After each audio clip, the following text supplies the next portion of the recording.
Enormous strides have been made in tackling the threat posed to so many species by the illegal wildlife trade.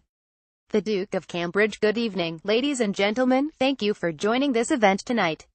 Thank you, Deborah, for your kind words. I would like to add my personal thanks to all our sponsors this evening, particularly Artemis and Land Rover, both of whom have been long-standing partners of Tusk. Your support along with Justerini Brooks, Lyceum Capital and ISPS Handa has ensured this evening's success before we have even begun. I know many of you here tonight also gathered at the dinner that was held for Tusk 2 years ago at Sion House. Since that evening, I am pleased to say that Tusk has continued to achieve great things. The charity has seen significant growth in its revenue and its investment into Africa. On top of that, enormous strides have been made in tackling the threat posed to so many species by the illegal wildlife trade, and the work of Tusk has been instrumental in this. In the last 2 years, we have seen international condemnation in the strongest terms of the illegal trade at sites and the IUCN, and we have also seen action to match the condemnation. China showed great leadership in announcing its intention to close its domestic ivory markets and, indeed, it has started to do so. I am pleased to say that the British government recently announced its plans to restrict sales of ivory within the United Kingdom, as well.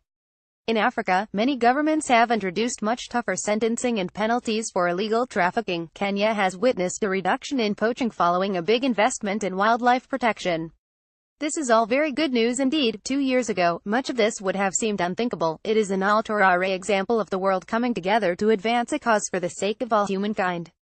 Of course, now is not the time to be complacent. A lot more work is needed. Rhino, lion, pangolin and many other species still face an existential threat because of the illegal wildlife trade.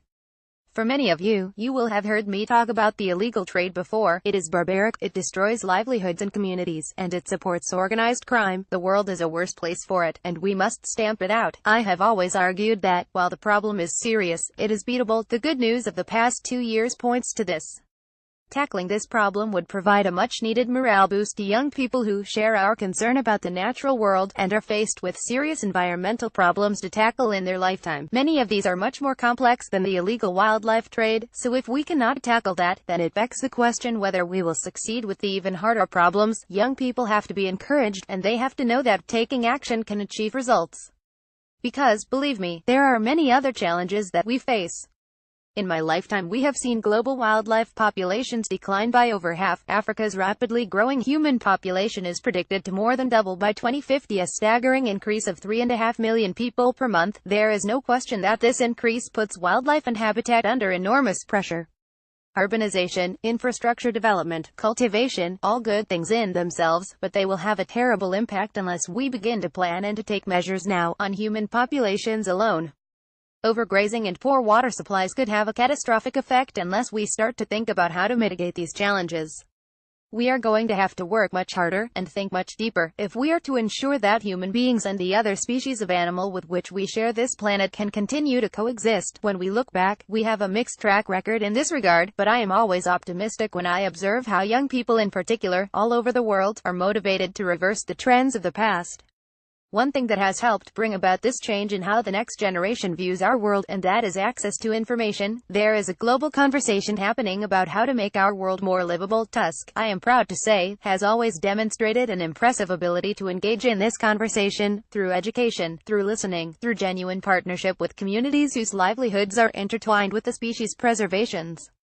Tusk's approach has always been to engage the people first. If local communities can draw down the benefits of fauna and flora, and have a genuine sense of ownership, then those same people are more likely to care for the world around them in a way that is genuinely sustainable. It is a simple proposition. In effect, what Tusk has achieved in microcosm in a number of communities in Africa needs elevating to a much bigger scale. We now live in a world where half of the human population is urbanized, so it is incumbent on the likes of Tusk to work that much harder to educate and inform and listen. In all likelihood, the political and business leaders of tomorrow will emanate from the urban majority.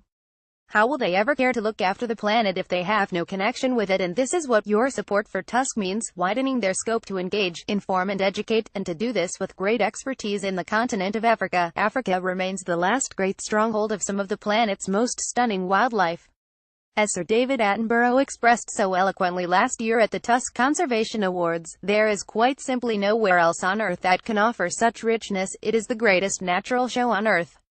Tusk has proven its extraordinary ability to identify and support some of Africa's most impactful conservation projects, playing a vital role in holding the front line for many species. Tusk deserves our full support for their important work, and I hope this evening you will all dig deep to ensure that Tusk can continue to provide the leadership that it so brilliantly does. Thank you.